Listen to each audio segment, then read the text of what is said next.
A tipografia é um sistema de representação da escrita que surge no século XV com a invenção do sistema de impressão por tipos móveis de Gutenberg. De lá para cá, ele se torna a principal maneira da gente se comunicar, tanto que hoje em dia a gente encontra a tipografia nos computadores, nos celulares, nas revistas, embalagens e principais sistemas de comunicação. A forma da letra, ela denota um sentido específico por conta da maneira como essa forma é construída. Então, se eu tenho formas mais retas, mais densas ou mais cheia de curvas, isso vai passar uma sensação mais forte ou mais delicada. As características da letra vão nos ajudar a fazer com que a mensagem seja comunicada de uma maneira mais eficiente.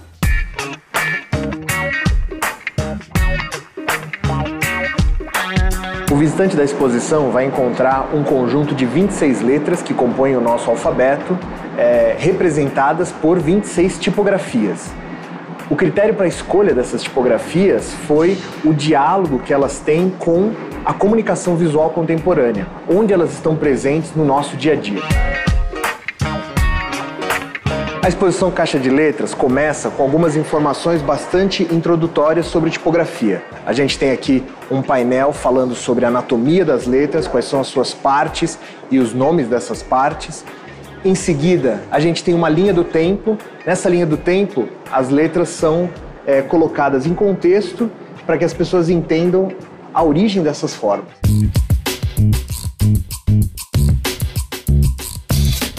Nessa parte da exposição, a gente tem um painel que fala sobre as letras manuscritas, as letras que têm origem na caligrafia. Aqui a gente tem alguns exemplos de tipografias com essa característica caligráfica, e eu tenho aqui o exemplo de duas delas.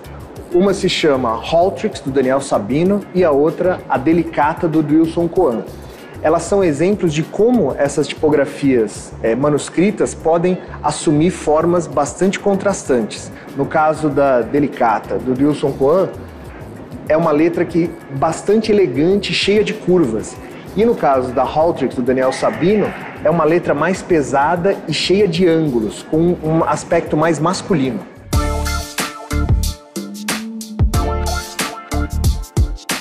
A gente tem um segundo núcleo, que são as letras vernaculares, letras que surgiram a partir de representações urbanas.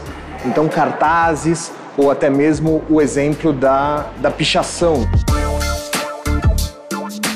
Adrenalina, do Gustavo La Sala, é um dos exemplos de tipografia que foram criadas tendo como referência a pichação na cidade de São Paulo. A pichação na cidade de São Paulo, ela tem uma característica bastante específica, com as letras retas e bastante alongadas. O que o La Sala procurou fazer ao criar a Adrenalina foi representar os aspectos da letra, como a tinta escorrendo do muro ou mesmo a marcação do rolinho de espuma quando as pessoas fazem o desenho da letra. Aqui a gente tem um painel que faz uma homenagem aos tipos móveis que deram origem à tipografia e ao sistema de impressão tradicional.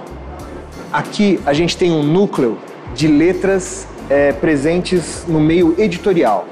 Letras que são utilizadas em revistas, letras que são utilizadas em jornais, em dicionários e em livros. Letras que têm um propósito bastante específico. Aqui a gente tem um núcleo de letras sem serifa, que são utilizadas também para sinalização, como o exemplo da sinalização da Avenida Paulista, que é bastante icônica e que foi sendo alterada ao longo das décadas. A Comic Sans é uma tipografia que foi criada na década de 90, tendo como influência as histórias em quadrinhos.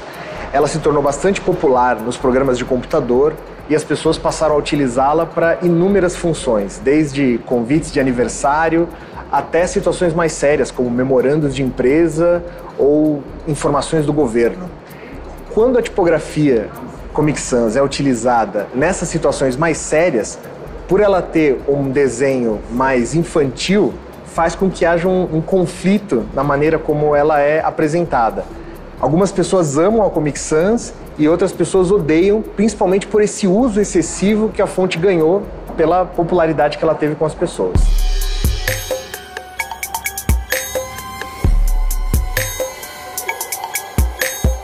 A Samba é uma tipografia criada pelo Tony e o Caio Demarco, que tem como influência o trabalho de um ilustrador brasileiro chamado J. Carlos, que atuou bastante entre as décadas de 30 e 50. O trabalho do J. Carlos tem um estilo de Art Deco e é justamente a maneira como ele desenhava as letras nas suas ilustrações e capas de revista que serviu de inspiração para o Tony e para o Caio criarem essa forma da letra da tipografia Samba.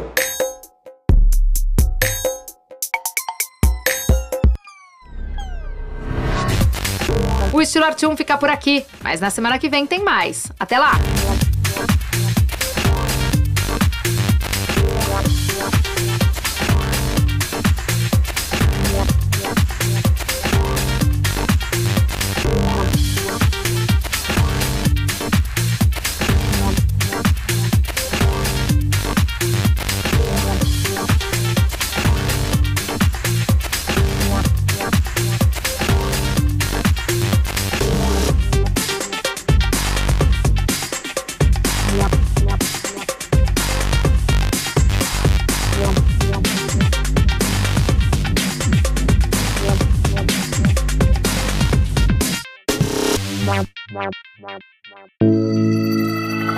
Wow.